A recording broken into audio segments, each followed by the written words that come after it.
Le thème, c'est la démocratie. Et pour être exact, dans quel type de démocratie vivons-nous? Alors pour illustrer l'intérêt de la question, parce que quand je dis ça, dans quel type de démocratie vivons-nous, on peut se dire, bah, c'est évident, il n'y a qu'un seul type de démocratie, c'est pas une vraie question. Je vais commencer par vous citer trois intellectuels. Donc Périclès, qui est un homme d'État athénien du 5e siècle avant Jésus-Christ, qui disait, la démocratie, c'est l'action en faveur du plus grand nombre. Bon, quand on dit ça, on est plus ou moins d'accord, en même temps on dit, bah, c'est pas complet. 2400 ans plus tard, Friedrich Hayek lui répondait, la démocratie, c'est l'action en faveur du marché. Là encore, on ne peut pas vraiment être d'accord. Quelques siècles plus tôt, Abraham Lincoln lui disait, dans une phrase qu'on connaît sûrement tous ici, la démocratie, c'est le gouvernement du peuple, par le peuple et pour le peuple. Oui, il avait plus ou moins raison, parce que démocratie, c'est demos kratos, le pouvoir au peuple. Mais si ça se résumait à ça, faire un exposé dessus n'aurait pas d'intérêt. Donc, qu'est-ce que démos et qu'est-ce que kratos? Qu'est-ce que le peuple et qu'est-ce que le pouvoir? Et si je pose la question aujourd'hui, c'est parce que beaucoup avant moi se sont posés cette même question et ont donné des réponses parfois contradictoires, qui parfois satisfaisantes, mais qui ne me semblaient jamais faire le tour de la question. Alors je ne prétends pas faire le tour de la question maintenant, mais je vais essayer de vous éclairer un peu pour dire qu'est-ce que la démocratie, quelle est cette démocratie dans laquelle on est, et comment est-ce qu'on pourrait faire pour l'améliorer. Alors d'abord, petit tour d'horizon, selon The Economist, il y aurait 76 démocraties dans le monde. Donc on pense évidemment aux pays européens, on pense aussi aux pays d'Amérique latine, et après on a un peu plus de mal à trouver, mais il y en a quelques-uns répartis en Afrique, en Asie et évidemment en Océanie.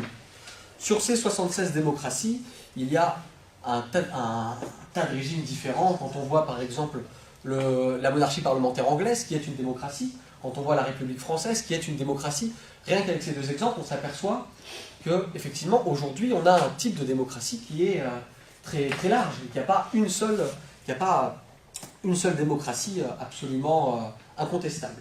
Alors, je vais vous faire un plan en deux parties. La démocratie libérale, premier point, histoire et théorie, comment elle s'est développée et quels sont les fondements philosophiques qui la soutiennent. Et en deuxième partie, les limites de la démocratie libérale. Alors, en gros, pour résumer, la première partie, ce sera « Vive la démocratie libérale », parce qu'il y a eu des avancées à travers la démocratie libérale. Et la deuxième partie, c'est oui, mais bon, il y a quand même un certain nombre de choses qui manquent.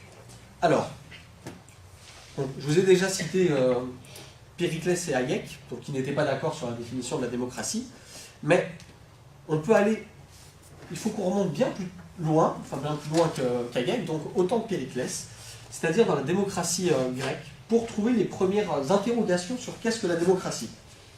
Donc à l'époque, la démocratie est un mot extrêmement négatif. En réalité, les philosophes grecs, que ce soit Aristote ou Platon, considéraient qu'il y avait trois types de régimes. La monarchie, la polithéa, qui se traduit en république, et l'aristocratie. C'était trois formes de régime pur. Ça veut dire que la monarchie, c'était le pouvoir d'un homme, mais il n'y avait pas de connotation négative. L'aristocratie, le pouvoir de plusieurs, mais il n'y avait pas de connotation négative, et la polithéa non plus. Par contre, là où c'était intéressant, c'est que démocratie, au sens des philosophes grecs, ça signifiait le pouvoir de la multitude, mais dans le sens négatif, le pouvoir de la plèbe, des petits gens qui oppressent le reste du monde. Donc démocratie, sous la plume d'Aristote et de Platon, c'était pas du tout un compliment, c'était au contraire le régime c'était quasiment le pire de tous les régimes. C'était la polithéa, donc la république, qui se met à asservir les riches, qui se met à asservir les minorités, et qui est gouvernée par la bêtise. Quand on voit cette définition des régimes, en fait, on voit que c'est un type de gouvernement. Ce n'est pas un type de souveraineté. Quand on dit qu'effectivement, monarchie, c'est le gouvernement d'un homme. On ne sait pas dans qui réside la souveraineté. Quand on dit aristocratie, c'est le gouvernement de plusieurs. Mais on ne sait pas dans qui réside la souveraineté. Et cette interrogation, auquel n'avaient pas répondu les philosophes grecs, Bodin y répond bien plus tard, au XVIe siècle. Et lui, il fait la distinction entre souveraineté et gouvernement. Il peut y avoir le gouvernement d'un homme, mais si la souveraineté réside dans l'ensemble du peuple, ce n'est pas une monarchie, ce n'est pas une démocratie en soi. Comment est-ce qu'on fait cette distinction? Si un seul homme, par exemple, en France, il y a une seule personne qui dirige, le président, ou alors l'Assemblée. Donc on a à la fois un organe seul, un monarque, on a un organe pluriel, le Parlement, et une multitude d'individus qui votent. Mais, du coup, qu'est-ce qui permet de savoir que c'est une démocratie ou non? Est-ce que c'est parce que la souveraineté réside dans une entité plurielle, ou est-ce que parce que le gouvernement est effectué par l'ensemble des gens? Du coup, on voit que les intellectuels n'arrivaient pas eux-mêmes à savoir qu'est-ce que la démocratie, est-ce que c'est lié au gouvernement, est-ce que c'est lié à la souveraineté concrètement. C'est pour ça qu'il a fallu attendre jusqu'au XVIIIe siècle en France, à peu près la même période dans les autres États qui sont devenus des démocraties le plus tôt possible, que ce soit le Royaume-Uni ou les États-Unis. Et à chaque fois, on s'aperçoit que la démocratie est née contre la tyrannie. En fait, à chaque moment, la démocratie est apportée par un petit groupe, ce qu'on pouvait appeler la bourgeoisie, qui demande un certain nombre de libertés. Et qui demande le droit de propriété, qui demande le droit de ne pas être arrêté arbitrairement. Et qu'en fait, il y a une construction progressive dans le temps de la démocratie qui commence non pas par le gouvernement de plusieurs, mais par les droits de quelques-uns. Et ce droit de quelques-uns commence à se propager. Donc au début, c'est le droit d'une petite noblesse, le droit d'une petite bourgeoisie, pour devenir ensuite un ensemble de droits qui permet de protéger la totalité de la population. Donc, si on prend ce sens-là de démocratie, on s'aperçoit qu'il naît bien avant la Révolution française et bien avant l'indépendance des États-Unis, que ça naît avec la Magna Carta au XIIIe siècle, ou avec les différents textes qui protégeaient les libertés. Donc, on voit encore que cette définition-là ne suffit pas. Ça veut dire que, certes, la naissance de droits tend vers la démocratie, mais qu'en soi, les droits seuls ne sont pas la démocratie. Et c'est un peu évident par rapport à ce que je disais juste avant, parce que les droits seuls ne peuvent pas être la démocratie si la démocratie interroge la question de la gouvernance et la question de la souveraineté. Et les droits ne répondent pas à ces deux questions-là, de gouvernance et de souveraineté. On a un exemple tout simple de naissance de démocratie. Un exemple qu'on connaît tous, la démocratie américaine. Elle n'est pas parfaite, je pense que tout le monde est d'accord pour dire ça, y compris les Américains, mais c'est un exemple de démocratie majeur qu'on ne peut pas nier. Quand la démocratie américaine naît, au XVIIIe siècle, elle ne naît pas en tant que démocratie parce qu'eux-mêmes considèrent que la démocratie est un terme négatif, comme Aristote considère que la démocratie, c'est l'oppression des propriétaires. L'oppression des propriétaires par la multitude. C'est pour ça d'ailleurs qu'ils choisissent un vote indirect. Parce qu'ils considèrent que le vote indirect empêche l'oppression de la multitude sur cette minorité, puisque la multitude votera pour une minorité éclairée, qui votera elle-même pour une autre minorité.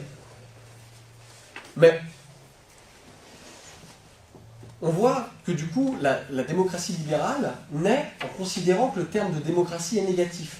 Et c'est pas né au XVIIIe siècle, comme je vous l'ai dit, c'est né, cette connotation négative du terme démocratie, naît durant l'Antiquité. Alors, qu'est-ce qui s'est passé pour que le terme de démocratie passe d'un terme de rebut à un terme où tout le monde veut se dire démocrate?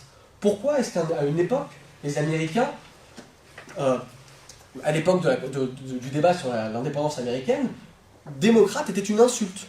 On insultait ses opposants de démocrates parce que ça voulait dire, c'était le terme de populiste aujourd'hui, ça voulait dire celui qui attise les bassins du peuple et qui veut se servir de la multitude du peuple pour oppresser une minorité éclairée. Et ça ne vient pas du XVIIIe siècle, comme je vous l'ai dit, c'était bien plus ancien. Alors, le terme démocratie est devenu positif sur le temps long. Il a fallu beaucoup de batailles, de gens qui ne se disaient pas non plus démocrates au départ, pour que le terme démocratie devienne positive. On pense évidemment à la prise de la Bastille et à la Première République, mais en France, ce n'est que le début. Ça veut dire que, en réalité, on ne peut pas dire que la démocratie naisse au XVIIIe siècle en France. Il y a eu un processus beaucoup plus long. Quand les femmes ne votaient pas, est-ce que c'était une démocratie? Quand les gens de mon âge ne pouvaient pas voter, est-ce que c'était une démocratie? Quand les esclaves ne pouvaient pas voter, est-ce que c'était une démocratie?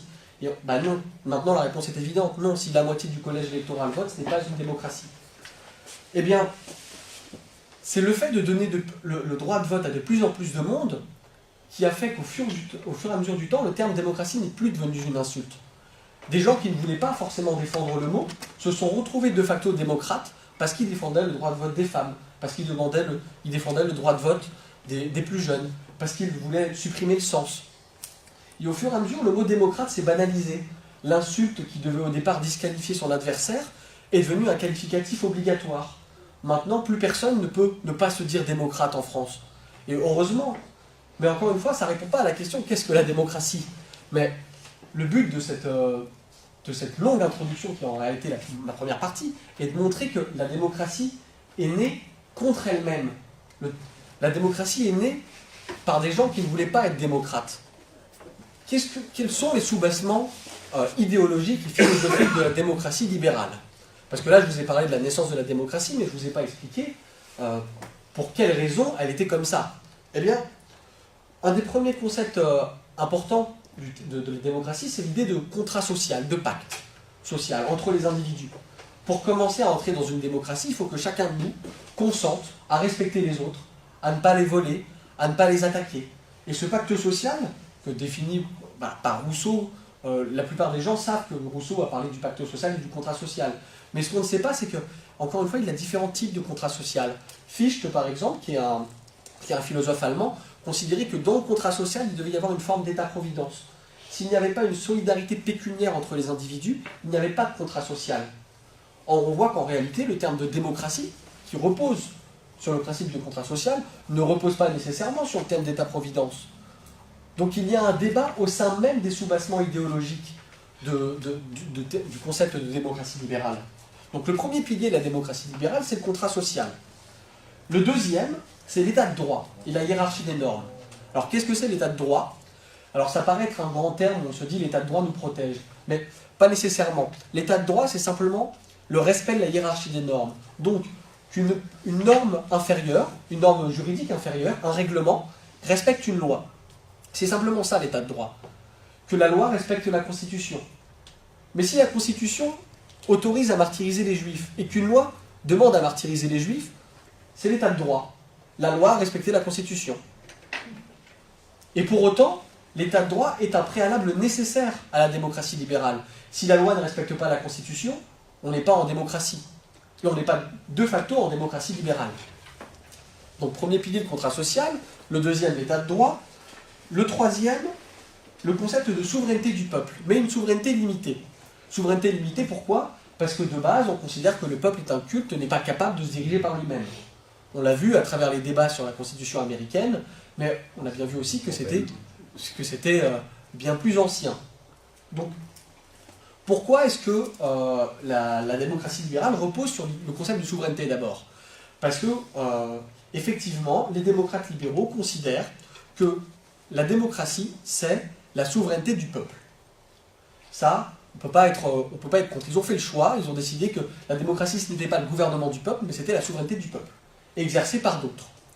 Donc c'est un choix. Mais pourquoi limiter? Parce que cette souveraineté, elle n'est pas capable de faire tout et n'importe quoi. Si demain 51% du peuple décide d'opprimer 49% du peuple, ils ne peuvent pas le faire.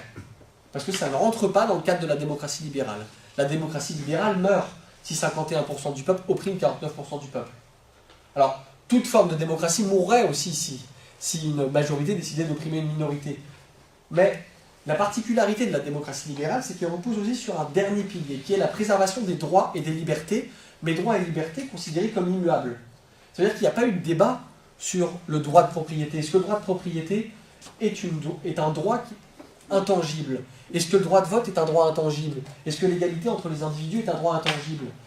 Il y a eu un débat à coup de coupage de tête pendant la Révolution française, mais on n'a pas eu de nouveau débat sur les droits et libertés pendant les différentes constituantes. Quand on a fait la Ve République, il n'y a pas eu de débat sur qu'est-ce qu'un droit immuable et qu'est-ce qu'un droit qui doit être décidé démocratiquement. Je prends un exemple. Si demain, Emmanuel Macron décide de nationaliser une entreprise, donc il y a le concept de souveraineté. Il peut prendre une décision parce qu'il a été élu. Mais il y a aussi le concept d'atteinte à un droit, le droit de propriété.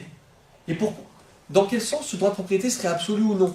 Eh bien, il n'y a pas eu de débat initialement pour décider dans quelle limite le droit de propriété est un droit inaliénable et dans quelle limite est-ce qu'on peut l'entraver. Alors ce débat, il s'est fait progressivement. Au fur et à mesure du temps, on a décidé que les nationalisations étaient possibles, que les privatisations étaient possibles. Mais dès le départ, on avait décidé que le droit de propriété était un droit. Or, si on ne débat pas sur le concept de droit, on sort du concept de discussion démocratique lié à la souveraineté. C'est clair ou pas? Donc il y a déjà une contradiction entre le quatrième pilier, les libertés et droits individuels, et le troisième pilier, la souveraineté. C'est pour ça que je parle de souveraineté limitée. Alors, qu'est-ce que c'est qu'une souveraineté libérale du peuple? Parce que c'est quand même le concept le plus important. La souveraineté libérale du peuple, elle induit une participation du peuple, nécessaire. C'est-à-dire qu'il n'y a pas de démocratie au sens libéral si le peuple ne peut pas du tout participer. Mais une participation, ça peut être un vote tous les 20 ans. Jean-Jacques Rousseau, par exemple, considérait que la démocratie, telle qu'on la connaît maintenant, c'est-à-dire d'un vote tous les 5 ans, était une démocratie d'un jour. C'est-à-dire que nous sommes libres pendant un jour de voter, et pendant tout le reste de la période où le dirigeant dirige, il nous est complètement impossible de dire « Ah bah finalement, non, c'était pas ça que je voulais faire ». Alors on nous dit c'est la démocratie. Bah, pour Rousseau, non. Pour Rousseau, le fait de voter pendant un jour et de ne rien pouvoir faire le reste de l'année, ce n'était pas une démocratie. C'est une démocratie d'un jour. Eh bien, cette démocratie d'un jour, elle rentre parfaitement dans le concept de souveraineté limitée du peuple. Ça veut dire que le peuple doit participer, enfin pas tout le temps quand même. Au bout d'un moment, il doit savoir se taire, il doit savoir accepter les décisions des élus qu'il s'est lui-même choisis pendant le jour où il avait le pouvoir. Mais le reste de l'année, ce pouvoir, il ne l'a pas. C'est pour ça aussi que la distinction souveraineté-gouvernement est importante. Parce que la souveraineté réside bien dans le peuple, mais à partir du moment où il en fait usage, il ne détient plus du tout le gouvernement. Or, qui est-ce qui fait les choix politiques? C'est le gouvernement. Donc à partir du moment où le peuple, pendant un jour, tous les 5 ans, a fait la décision de désigner un gouvernement, le gouvernement est au-dessus du pouvoir souverain. Le pouvoir souverain ne peut plus rien faire si ce n'est attendre 5 ans et décider de réélire la même personne ou d'en changer. Donc c'est en ça que c'est une souveraineté limitée, c'est qu'il y a bien une souveraineté, le peuple choisit, mais pas tout le temps, et il ne peut pas tout choisir. Il y a un certain nombre de hauts fonctionnaires, de postes importants que le peuple ne choisit pas. Le président du Conseil constitutionnel, qui peut quand même... le Conseil constitutionnel qui peut par ses décisions décider d'enrichir la Constitution. Le Conseil constitutionnel, demain, peut dire bah, ce principe-là, il a valeur constitutionnelle. Pourtant, ils n'ont pas été élus. Aucun membre du Conseil constitutionnel n'a été élu par le peuple. Pourtant, demain, ils peuvent non pas changer, mais enrichir la Constitution. C'est quand même une limite. Ils ne peuvent pas le changer. Oui, il y a quand même une souveraineté minimum du peuple. Mais puisqu'ils peuvent la compléter, ils peuvent rajouter des articles qui ne seront pas écrits dans la Constitution, mais qui seront des principes qui seront appliqués systématiquement dès qu'il y aura un contrôle de la Constitution. Ces principes s'appliqueront. Et pour le Conseil d'État, autre organe non élu, la même chose s'applique, non pas au niveau constitutionnel, mais à un niveau infralégislatif et supradécrétal, c'est-à-dire qu'ils prennent des décisions qui sont en dessous de la valeur de loi, mais qui sont au-dessus de la valeur des règlements. C'est-à-dire qu'ils peuvent prendre des décisions qui sont au-dessus de celles du préfet, au-dessus de celles du ministre, mais en dessous de celles du législateur. Donc il y a bien une souveraineté qui est respectée. Le législateur peut contredire le Conseil d'État. Souveraineté, mais en même temps, le Conseil d'État peut contredire d'autres représentants du peuple en la personne des ministres.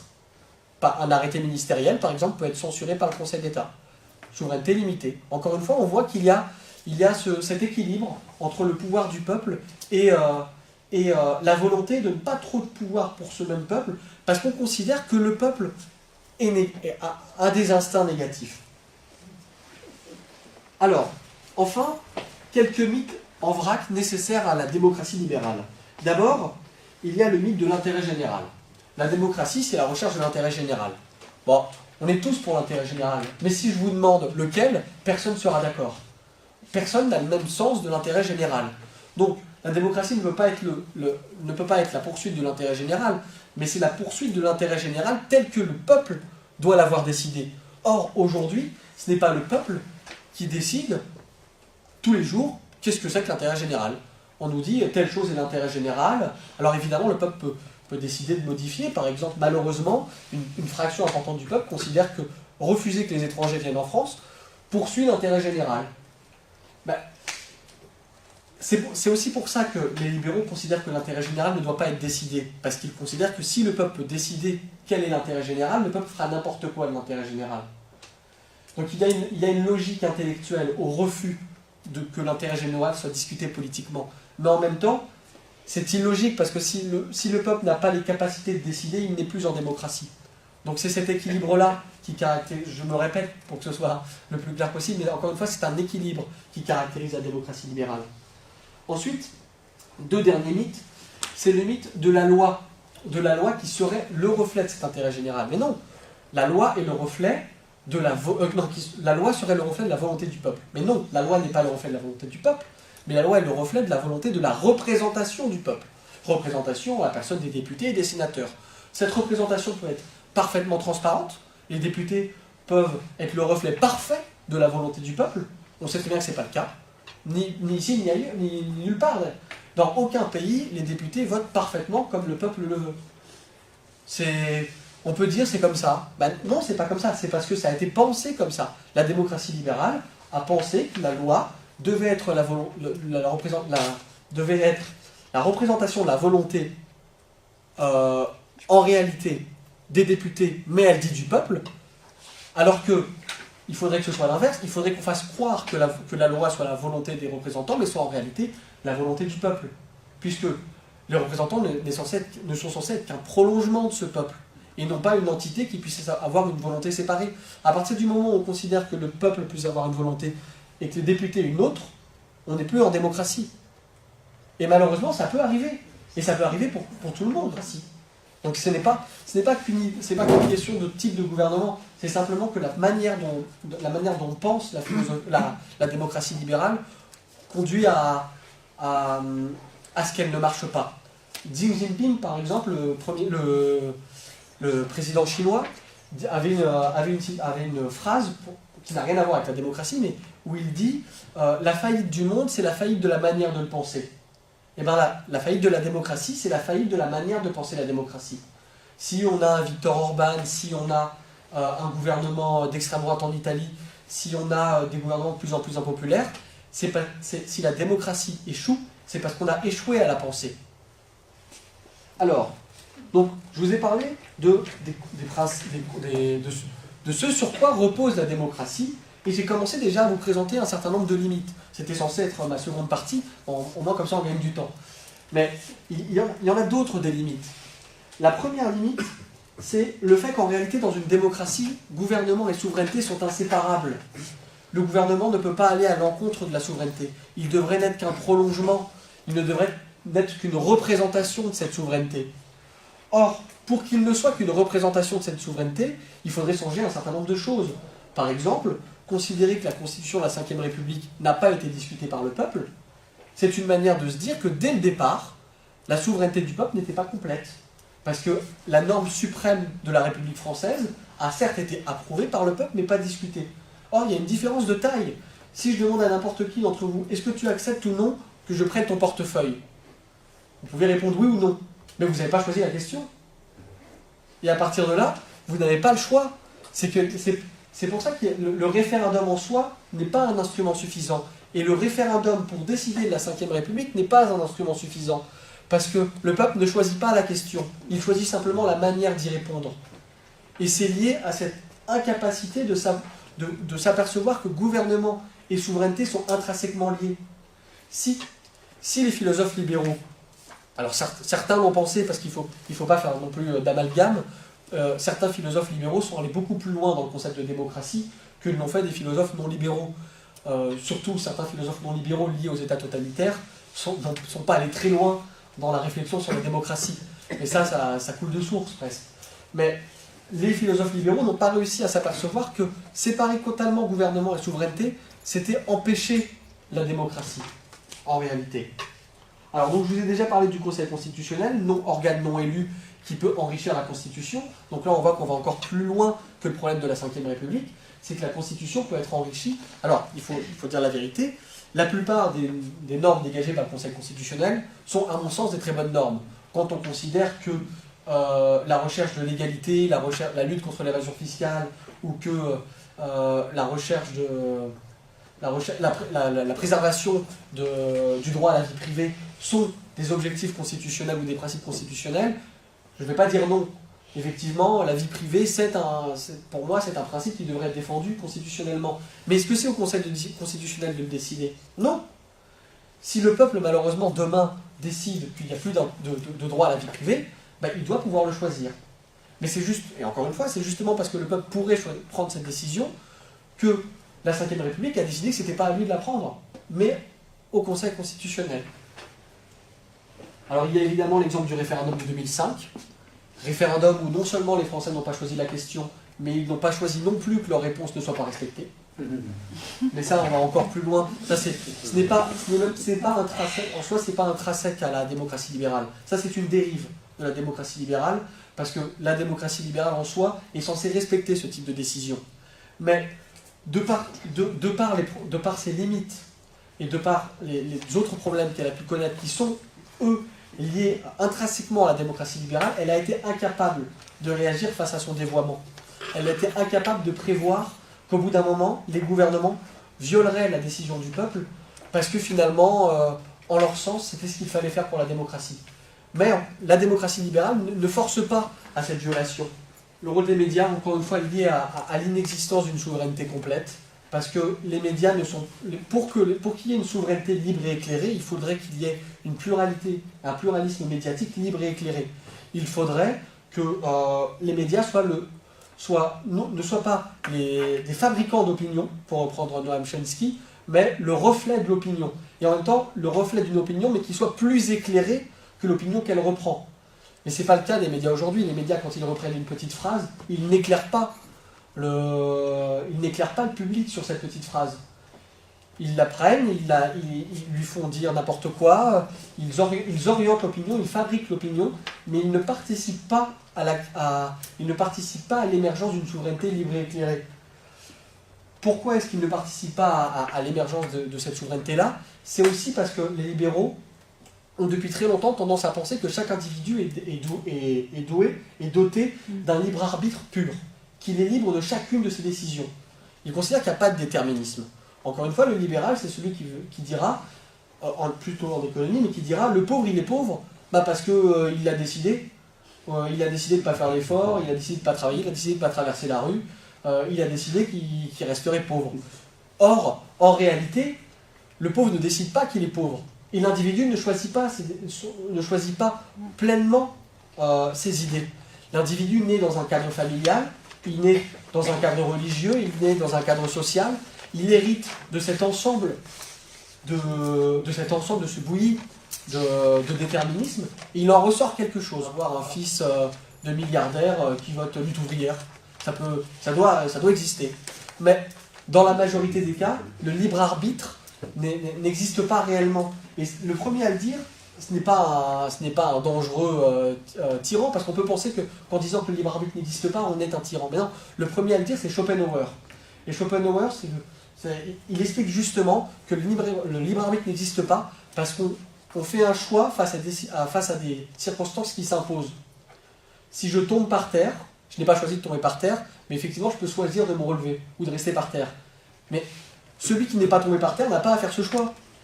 Donc c'est pour ça que le libre arbitre n'existe pas réellement. Et cette inexistence, cette incapacité de voir que le libre arbitre n'existe pas, conduit aussi à la faillite médiatique. Il y a un lien entre les deux propos, parce que sinon ça pouvait sembler bizarre de sauter d'un stade à l'autre, mais il y a un lien entre l'inexistence du libre arbitre plein et l'incapacité des médias de comprendre que ce libre arbitre n'existe pas. Et du coup, il n'y a pas une volonté de faire de l'éducation. Il n'y a pas une volonté, contrairement aux philosophes des Lumières, pourtant libéraux, d'envoyer les Lumières vers le peuple.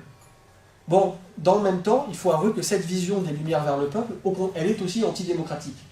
Parce qu'elle reviendrait à dire que le peuple n'a pas de pensée en soi, mais que l'intellectuel, lui, en a. Or, si le peuple n'a pas de libre arbitre, l'intellectuel n'en a pas non plus. C'est simplement que lui aussi, par son éducation, par les déterministes, il s'est mis à avoir un libre arbitre. Et c'est pour ça que cette construction du libre arbitre, cette construction de la pensée et de la réflexion, elle doit se faire à travers les médias, elle doit se faire à travers l'école, mais que tant qu'il n'y a pas cette volonté d'éducation populaire, il n'y a pas de souveraineté. Il y a un lien entre le vote et l'éducation préalable. Et je suis persuadé que, peu importe les partis qui sont au pouvoir, cette représentation ne serait pas totale. Certes, au temps du Parti communiste puissant, il y avait une représentation plus importante, mais on ne peut pas espérer un Parlement qui soit rempli du Parti communiste. À ce moment-là, on aurait une représentation sociale, mais on n'aurait pas de représentation politique. Donc, il faut se demander pourquoi est-ce que l'élection conduit à cette absence de représentation sociale. Et pourquoi est-ce que cette absence de sélection sociale est une aristocratie? Parce que l'aristocratie, c'est le gouvernement des meilleurs. Et que les meilleurs, dans les sociétés contemporaines, c'est celui qui est diplômé, c'est celui qui gagne de l'argent, c'est celui qui est capable qui est capable d'avoir des réflexions très approfondies sur n'importe quel type de sujet. C'est un aristocrate. Dès qu'on est diplômé, on est un aristocrate. Mais ce n'est pas négatif. Mais ça veut simplement dire que si l'Assemblée n'est remplie que de diplômés, ce n'est pas une démocratie, c'est une aristocratie. Et que le vote conduit à remplir l'Assemblée que de personnes diplômées, que de personnes qui ont des moyens, et de personnes surtout qui veulent être élues.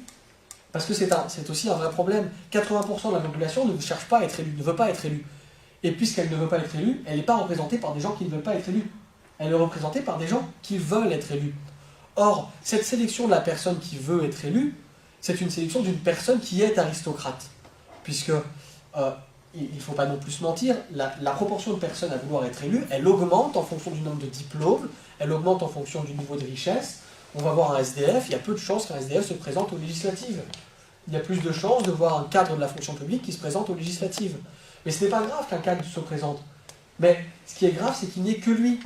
Et c'est le problème soulevé déjà par Aristote, c'est que l'élection est par nature aristocratique. Or, la démocratie libérale repose sur l'élection. Le concept de souveraineté libérale repose sur l'élection. Le tirage au sort n'a aucune place dans les démocraties libérales. Or, le tirage au sort, c'est la seule chose qui permette de représenter parfaitement l'origine sociale des individus. Et donc parfaitement le peuple. Alors, ensuite, donc là j'ai beaucoup parlé de concept de souveraineté, de concept de pouvoir, mais le concept de peuple, lui aussi, il pose problème. Parce que le peuple en 1848, c'était pas le même peuple qu'aujourd'hui. Le peuple avant Maastricht, c'était pas le même peuple qu'aujourd'hui. Par exemple, un citoyen allemand, aujourd'hui, peut voter aux élections municipales. Donc il fait partie du peuple, pendant les élections municipales. C'est un peuple fluctuant, ça ne pose pas de problème en soi. C'est un peuple fluctuant, mais ça veut dire que au moment de la présidentielle, un citoyen allemand ne fait pas partie du peuple français. Au moment des municipales, le citoyen allemand fait partie du peuple français. Parce qu'il peut voter, donc il peut exercer son droit à la souveraineté.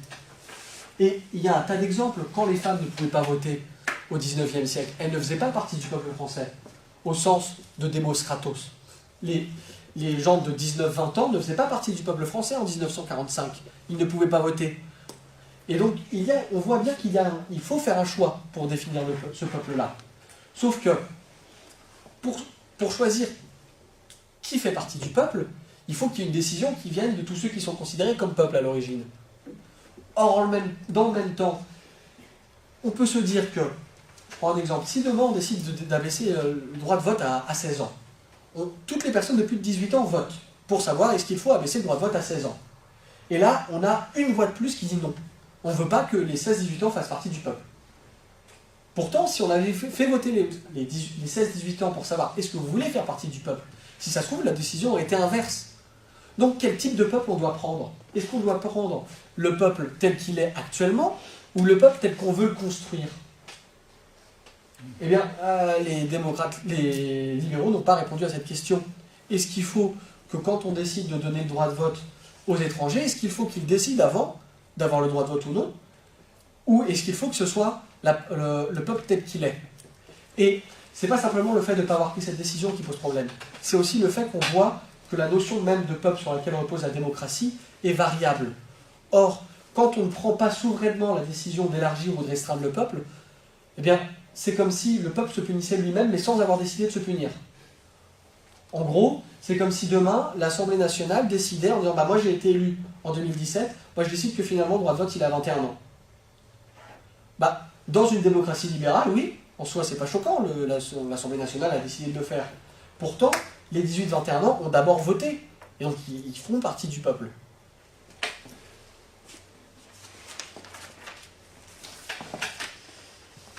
Alors j'en ai déjà un peu parlé, mais des droits et libertés dans une démocratie libérale.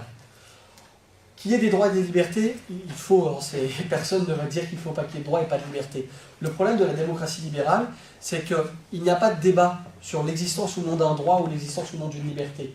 Ça veut dire qu'il y a un certain nombre de droits et libertés qui sont là, qui sont immuables. Ça découle aussi de la France catholique. On considérait qu'il y avait un certain nombre de droits qui découlaient, qui qui venait du caractère même d'homme, du fait d'une décision divine, et du fait de ces décisions divines, on a décidé de ne pas débattre de ces droits. Or, en 2017, à une époque où la République est laïque et la plupart de la population ne croit pas en Dieu ou ne croit pas dans le même Dieu, on ne peut pas continuer de considérer qu'il y a des droits immuables. Or, ces droits existent parce qu'ils ont été inscrits à un moment donné dans le bloc constitutionnel. Ils ont été inscrits non pas parce qu'il y a eu un débat, mais parce que justement on considérait qu'ils découlaient de la divinité, y compris en 1958. Je prends par l'exemple de la Déclaration des droits de l'homme et du citoyen. Encore une fois, je ne veux pas la critiquer parce que c'est pas l'objet de. Quand je critique le droit de vie ou de mort, je ne dis pas qu'il faudrait que ça n'existe pas. Je dis qu'il faudrait qu'on puisse en discuter et que l'inexistence de cette discussion pose problème. En 1958, quand on a considéré que la Déclaration des droits de l'homme et du citoyen faisait partie du bloc constitutionnel, il n'y a pas eu de débat. C'était même pas précisé dans le référendum qu'on voulait que cette déclaration soit dans le bloc constitutionnel. Or, cette déclaration, elle est toujours présente aujourd'hui. C'est elle qui empêche les expropriations, en bien comme en mal. C'est elle qui empêche les arrestations arbitraires, plutôt en bien évidemment. C'est elle qui empêche un certain nombre de choses, mais sans qu'il y ait eu de débat sur le fait que ce droit doit exister ou non. Or, dans une démocratie, dans le sens non libéral du terme, si le peuple doit prendre une décision, il doit prendre aussi la décision de savoir quels sont ses droits. Alors, c'est fait quand il y a une constituante, comme en Islande ou en Irlande. Après la crise, il y a eu des constituantes. Donc le peuple a pu décider quels droits, quelles libertés étaient inscrites dans la Constitution. Mais en France, il n'y a pas eu ce débat de savoir quels sont nos droits, quelles sont nos libertés. Et ça pose un certain nombre de problèmes parce que ça limite la souveraineté, puisque ce qui est le plus important pour la vie collective, c'est quand même les droits et libertés des individus. Au-delà de savoir si on doit rouler à 80 ou à 90, le fait de savoir que quand on agresse quelqu'un, c'est illégal, c'est quelque chose de majeur. Or, ces choses-là, on n'a pas pu en parler. Et je pense qu'un certain nombre de ces droits-là seraient renforcés si on en discutait. C'est-à-dire que si demain on décidait de discuter de l'illégitimité de l'IVG, ou de la légitimité de l'IVG, je prends n'importe quel exemple, l'IVG en sortirait renforcé. Mais, alors c'est pas le meilleur exemple parce qu'on en a beaucoup parlé de l'IVG pour le coup, mais il y a un certain nombre de droits et libertés auxquels on n'a pas du tout parlé, et qui sortiraient légitimés d'un débat démocratique. Parce qu'on s'apercevrait qu'en fait on accepte tous ces libertés-là, parce qu'on accepte tous ces droits. Pour autant, quand on nous les impose sans même pouvoir les discuter, il peut y avoir une forme de rejet, parce qu'on n'a pas discuté de savoir ce qu'on avait le droit de faire et ce qu'on n'avait pas le droit de faire.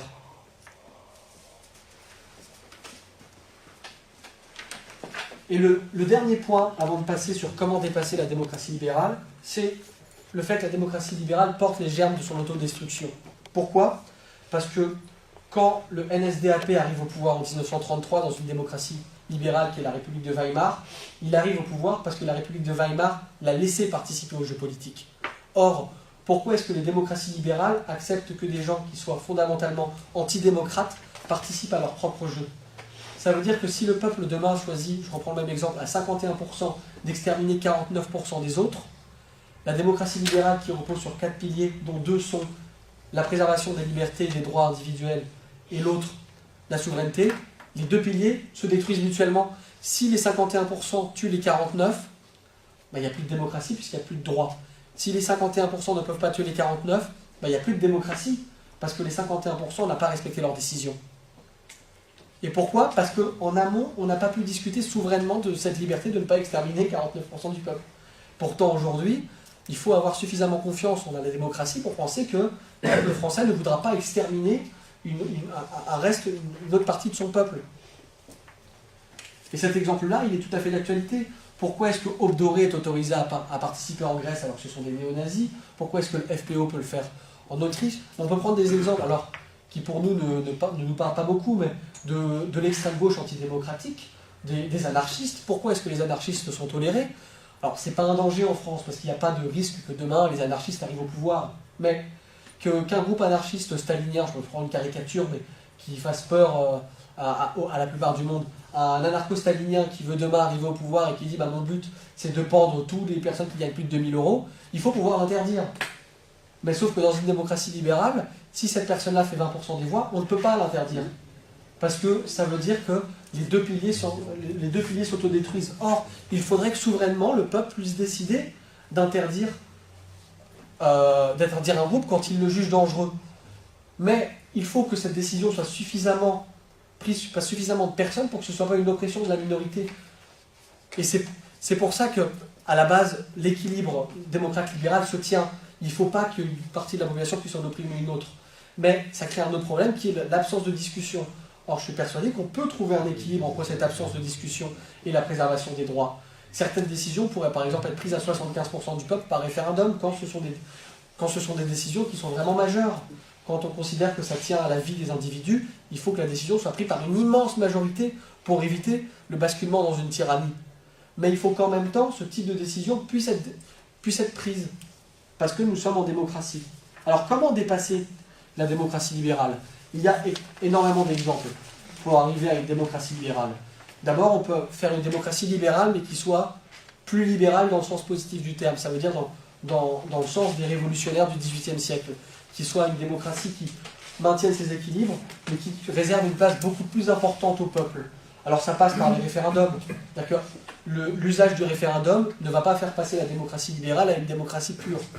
Parce qu'on ne choisit pas la question. Mais en multipliant les référendums, en multipliant les initiatives, les pétitions, les moments où on peut voter, on laisse non pas un jour sur 5 ans au peuple pour se décider, mais 18-20. Alors 18-20 jours sur 5 ans, c'est rien. Mais si on se dit qu'il y aurait un référendum par an pour prendre des décisions majeures, bah ça nous semblerait déjà incroyable. Si on pouvait décider de voter sur le droit des faillites des entreprises, le SMIC, la rémunération des médecins, ça nous semblerait déjà incroyable. Bah pourtant, on resterait en démocratie libérale, parce que la philosophie libérale demeurerait. Mais on serait dans une démocratie que Rosette Vallon qualifie de continue. C'est-à-dire que Rosette Vallon, c'est un démocrate libéral. Il considère que la démocratie actuelle n'est pas la bonne. Il dit, nous sommes dans une démocratie, mais nous ne sommes pas gouvernés démocratiquement. Mais il ne part pas du principe que c'est à cause de la démocratie libérale. Lui, il part du principe qu'on peut l'améliorer. Oui, moi ça peut m'aller, mais il faut juste qu'on en discute. De savoir si cette démocratie-là, elle est modifiable ou s'il faut faire table rase du passé pour construire une nouvelle forme de démocratie. Alors on a le référendum obligatoire en matière constitutionnelle, qui est encore plus important que le simple référendum, parce que, comme dirait Carl Schmitt, la Constitution, c'est l'unité politique du peuple. Or, sans unité politique, il n'y a pas de peuple. L'unité politique, c'est le contrat social. Si on décide que demain, t'as rien à faire avec moi, tu ne fais pas partie de mon peuple, il n'y a plus d'unité politique. Or, la Constitution, c'est cette unité politique. C'est ce contrat social. Et si le peuple ne peut pas discuter de son contrat social, eh bien, encore une fois, c'est un pilier de la démocratie libérale qui s'effondre. Donc, pour permettre au peuple de discuter de ce contrat social, il faut que toutes les modifications de la Constitution soient à minima faites par référendum. Et ça n'a pas été fait parce que la Constitution a été modifiée une dizaine de fois depuis 1958. Or, on a voté 2 fois, si je ne dis pas de bêtises. On a voté en 58, et il me semble qu'on a voté pour le quinquennat. Oui. De quoi on a voté pour le référendum pour le quinquennat. Donc on a voté 2 fois sur une dizaine de modifications. Ouais. Oui, mais c'était pas pour la... Oui, si, c'était un... Oui, on ne l'a pas respecté. Donc du coup, c'est pas un très bon exemple. Je crois que c'était en même temps d'ailleurs, non? Ah non, c'était pas en même temps. Alors, puisque la Constitution est l'unité politique du peuple, il faut aussi réaffirmer qu'elle est au sommet de la hiérarchie des normes. Vous vous souvenez, la hiérarchie des normes, c'est le fait que les normes inférieures respectent les normes supérieures. Or, on s'aperçoit aujourd'hui qu'avec l'Union européenne, un certain nombre de traités, on ne sait pas trop s'ils sont au-dessus ou en dessous de la Constitution. Alors, ça ne poserait pas de problème si le peuple français avait accepté par référendum le traité. Alors, il ne l'a pas fait. Donc ça veut dire que le peuple français n'a pas décidé que son unité politique valait moins qu'un traité qu'il a rejeté. Et ça pose un vrai problème. Que le traité de Lisbonne puisse, dans certains cas, avoir une importance supérieure à la Constitution, est particulièrement problématique dans une démocratie. Parce que c'est le concept même de souveraineté qui n'est pas respecté, c'est le concept même d'état de droit qui n'est pas respecté, c'est le concept d'autodétermination qui n'est pas respecté. Et en fait, c'est au moins 3 piliers de la démocratie libérale qui s'effondrent.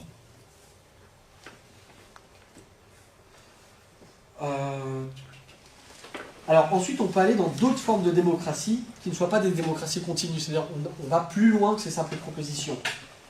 pour aller plus loin que ces simples propositions, on peut se replonger sur l'exemple de la Grèce antique, de Venise ou de Florence. Ces trois cités-États pratiquaient à des niveaux différents le tirage au sort. Les Grecs le pratiquaient de manière assez particulière. C'est-à-dire qu'un matin, ils disaient au peuple « Oyez, oyez, brave peuple, ce soir on prend une décision. Ceux qui veulent participer à cette décision, vous venez devant le forum et on vous tire au sort. » Donc n'étaient tirés au sort que les gens qui venaient. Donc il y avait déjà une forme de sélection en soi. Mais les gens qui venaient étaient forcément intéressés. Mais quelqu'un qui était intéressé pourrait ne pas être élu maintenant. Parce que l'intérêt n'est pas toujours synonyme de richesse ou de pouvoir. Dans l'élection, il faut l'intérêt, la richesse, la capacité de le faire. Il y a un certain nombre de choses qui font que l'élection n'est pas démocratique, au sens grec du terme. Mais le tirage au sort parmi des gens intéressés, c'est déjà un progrès. Et on sort déjà du concept de démocratie libérale, tout en n'étant pas trop loin, parce que quand même, il y a une première sélection, on demande aux gens qui sont intéressés, on ne tire pas au sort n'importe qui. Donc, on sort un peu du concept de démocratie libérale, tout en y restant. On pourrait par exemple se dire qu'on propose demain d'élire une chambre législative qui remplacerait le Sénat, au hasard, et que pour désigner ses membres, on dit aux Français là, qui est intéressé pour y être.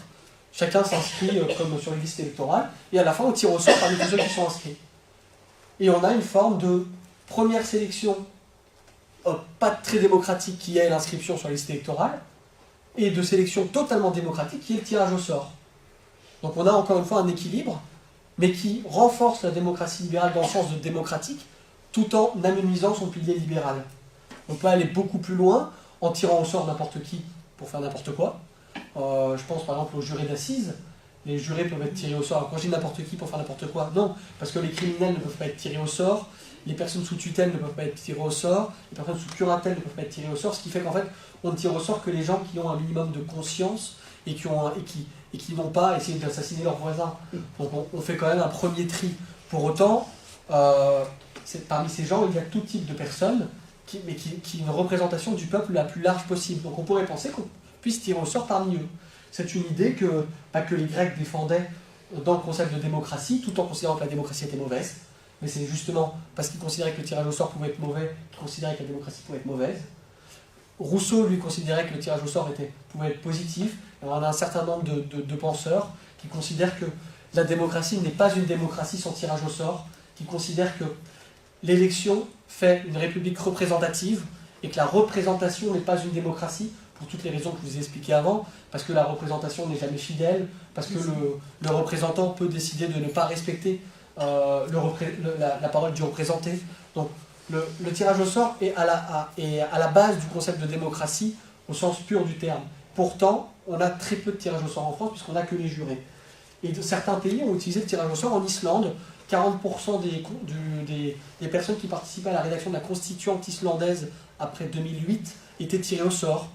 C'est un exemple qui est quand même relativement proche de nous. On ne va pas se dire que l'Islande est tournée en dictature ou qu'il s'est passé n'importe quoi depuis 5 ans. Pourtant, 40% du peuple, de la constituante était composé de personnes tirées au sort. Alors on a d'autres types de démocratie. Par exemple, on a la démocratie libérale délibérative d'Habermas, qui considère qu'il faudrait parler de tout. Donc c'est déjà un progrès fantastique de parler de tout, puisqu'aujourd'hui on parle de quasiment rien, on débat entre nous, mais quand on débat avec ses amis, avec son voisin, avec ses collègues, on ne changera rien sur la décision politique. Or, la démocratie délibérative habermasienne, elle reste libérale, mais on considère par exemple qu'il faudrait qu'il puisse y avoir des débats sur Internet systématiquement. Donc ça ne va pas très loin, mais il y aura des consultations systématiques du peuple sur chaque question. Ne participeront encore une fois que les gens intéressés. C'est ça aussi un des gros problèmes des consultations, c'est que les gens qui ne sont pas intéressés, c'est-à-dire les gens qui en réalité ont plus d'intérêt de participer, puisque les gens qui ne votent pas, qui ne participent pas, sont souvent les plus pauvres, les personnes les plus riches, les plus aisées, que ce soit intellectuellement, culturellement ou pécuniairement, participent. Parce qu'ils connaissent, ils ont, pour reprendre un terme marxiste, ils ont une conscience de classe. Ils savent quels sont leurs intérêts, que ce soit un intérêt égoïste ou un intérêt large et partageux, hein, mais ils ont une conscience, de leurs intérêts que la personne le plus à l'écart de la vie démocratique n'a pas nécessairement, parce qu'on ne veut pas lui donner cette conscience de cette conscience, cette volonté de participer. Parce qu'il y a une faillite médiatique, parce qu'on ne respecte pas la parole populaire, parce que les hommes politiques sont parfois très mauvais, partout, qu'il y a que ce soit le culte de la petite phrase ou la volonté de ne pas parler de fond, de faire uniquement de forme, ou de dépolitiser le débat. Ça, c'est Chantal Mouffe qui en parle notamment. On cherche de plus en plus à faire des débats psychologiques. Ah, machin, il dit ça, mais parce qu'en fait, il est jaloux. Oh, Gérard Collomb, il est parti, mais parce qu'il veut se faire élire uniquement. Il n'y a pas de désaccord. Bah, Mélenchon, il n'est pas content parce qu'en fait, il a mal digéré la défaite. Bah, Le Pen, il faut lui faire une expertise psychiatrique parce qu'elle est sûrement folle. Wauquiez, il change toujours d'avis, qu'est-ce qu'il est idiot, ce mec-là. Alors que non, on peut ne pas être d'accord. Il faut ne pas être d'accord. Avec la plupart des gens, il faut ne pas être d'accord pour ce qui est un débat démocratique. Mais il ne faut pas considérer qu'on est en désaccord parce que l'autre est idiot, parce que l'autre est jaloux, parce que sinon on dépolitise le débat, et que si on dépolitise le débat, il n'y a plus de démocratie. Parce que la notion même de politique est au centre du concept de pouvoir. Et si on fait un débat sur telle personne est beau, telle personne a des sales dents, telle personne est intelligente, il n'y a plus de débat. Parce qu'on s'en fiche que le président soit beau, laid, qu'il soit noir, gris, vert. Ce qui nous intéresse, c'est qu'ils prennent des décisions politiques. On doit ne pas être d'accord sur ces décisions politiques-là, sinon la démocratie meurt. Il faut qu'on puisse avoir des gens avec lesquels on ne sera jamais d'accord. Donc, il faut quand même qu'avec ces personnes-là, il y ait un fondement, que chacun accepte le pacte social. C'est-à-dire que les libéraux, une partie de l'extrême gauche, le centre, la France insoumise, En Marche, la droite, il y a tous un minimum sur le pacte social. Pas l'extrême droite. Puisqu'à partir du moment où on remet en cause l'égalité des hommes, on remet en cause la capacité de chaque homme de contracter. Donc il ne peut pas y avoir de pacte social à partir du moment où on considère que les hommes ne sont pas égaux. Mais de savoir s'il doit exister une assurance chômage ou une retraite à 60 ans, à 80, pour le pacte social, ça ne change rien. Donc c'est pour ça que... Alors ça change pour beaucoup de choses, hein. Je dis pas, il faut en parler, mais ce désaccord-là, il vient après le pacte social. Il doit d'abord y avoir le pacte social qui décide de qui est démocratique, qui ne l'est pas, pour qu'après on soit d'accord sur rien. Et pour qu'on soit d'accord sur rien, il faut politiser le débat, il faut cliver. Si on considère qu'on n'est ni de gauche ni de droite, que si on représente le peuple, qu'on représente ceci, cela, on dépolitise le débat, puisqu'il n'y a plus de possibilité de dialoguer, de discussion, et à ce moment-là, il n'y a plus de démocratie. Bon, c'est assez simple. Il faut être Oui, si le débat c'est l'efficacité ou l'inefficacité, on dépolitise le débat, il n'y a plus rien. Alors voilà, en grosso modo, les différents types de démocratie. Il y en a plein d'autres, hein, que ce soit les nouvelles formes de démocratie illibérale, mais qui ne sont pas, à mon sens, des démocraties non libérales. Par exemple, Viktor Orban, démocratie illibérale, mais pas dans le sens où il respecte forcément la parole de son peuple, pas dans le sens où il leur demande son avis, parce que ça, il ne le fait pas plus que les autres démocraties libérales, dans le sens où il ne respecte pas le pilier droits fondamentaux. Et si on ne respecte pas le pilier droit fondamental, mais que pour autant on garde les trois autres piliers de la démocratie libérale, l'état de droit, parce que l'état de droit est respecté en Hongrie, c'est-à-dire que quand ils décident d'enfermer des enfants, c'est la loi qui le fait, c'est pas la police qui vient.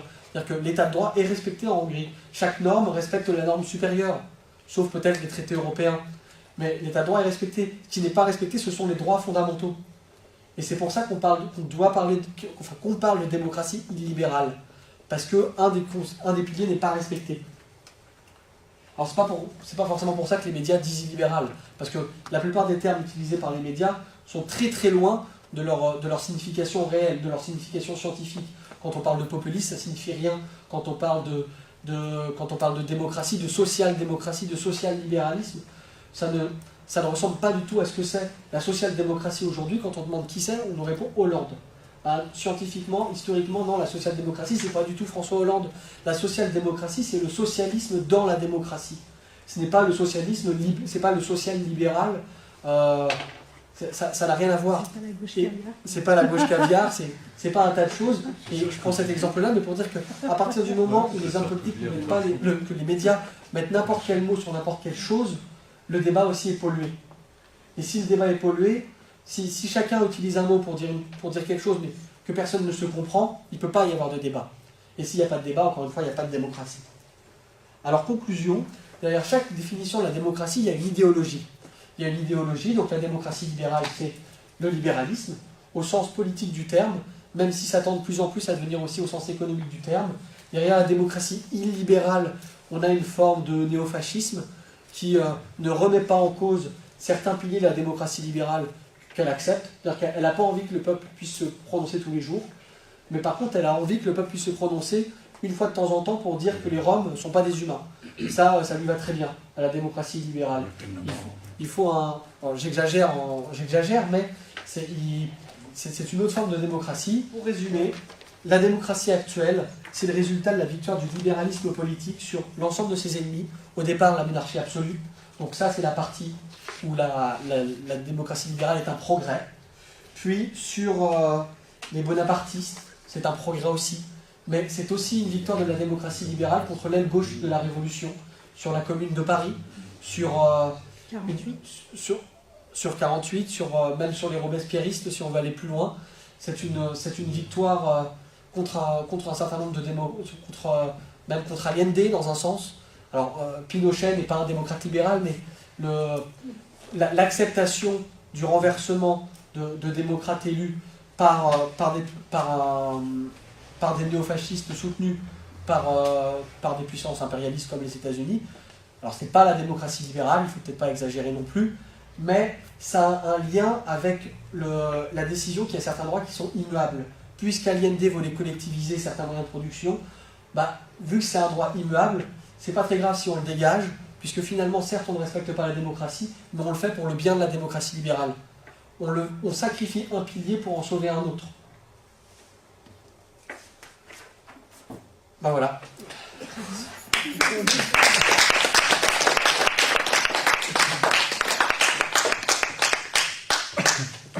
Tu parlais de la lutte des classes, mais si la classe ouvrière, par exemple, devient conscient et intervient dans cette démocratie, il y a par exemple la forme de démocratie qui s'appelle la dictature du prolétariat.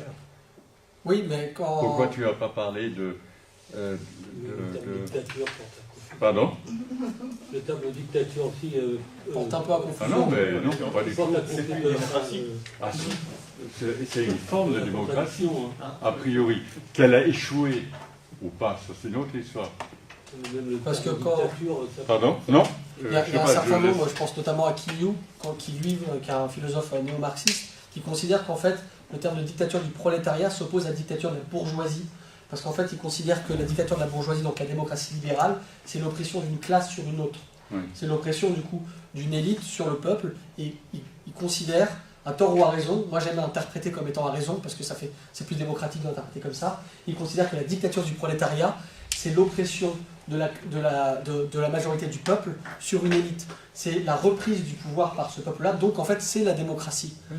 Mais le problème, c'est qu'effectivement, le terme dictature du prolétariat n'était pas forcément très bien choisi à la base, et qu'en plus il a été récupéré par des dictatures qui ont réellement fait de la dictature du prolétariat une dictature, et en plus pas du prolétariat. Oui, parce que en réalité le terme de dictature du prolétariat dans un sens démocratique, c'est simplement le pouvoir du peuple pour le peuple par le peuple. C'est Abraham Lincoln mais en réel. Oui. C'est avec du coup le fait de se débarrasser des déterminismes, parce qu'il ne peut pas y avoir de démocratie quand il y a une partie du peuple qui n'est pas capable de débattre avec une autre partie du peuple. Or, cette impossibilité de débattre, elle se fait par l'échec de l'éducation, par le fait qu'on ne met pas les moyens dans la bataille de l'éducation pour que chacun soit en capacité de dire non ou de dire oui. Or, aujourd'hui, on le voit, notamment quand certains proposent l'apprentissage à 14 ans, il peut y avoir un côté très bien, on se dit, ça permet d'apprendre un métier. Mais l'apprentissage à 14 ans, ça veut aussi dire que toute la partie apprentissage de la citoyenneté qui se fait entre 14 et 18 ans, et qui se fait plus loin encore, après, dans la vraie vie ou à la fac, elle ne se fait pas avec l'apprentissage à 14 ans. Or, c'est une forme d'aliénation douce. C'est-à-dire qu'on dit, on retire la possibilité d'avoir des prérequis qui seront nécessaires à la construction de la citoyenneté, ou qui seront nécessaires à l'obtention d'autres prérequis. Et c'est pour ça que, je pense que c'est très lié avec ta question, en réalité, le lien de dictature du prolétariat avec la réforme de l'éducation nationale. C'est indubitablement lié, parce qu'il ne peut pas y avoir de pouvoir du peuple s'il n'y a pas de réforme de l'éducation pour faire en sorte que chacun, y compris en CAP, il ne faut pas non plus considérer que quelqu'un qui arrête les cours qui conduisent en CAP plomberie ne fasse pas...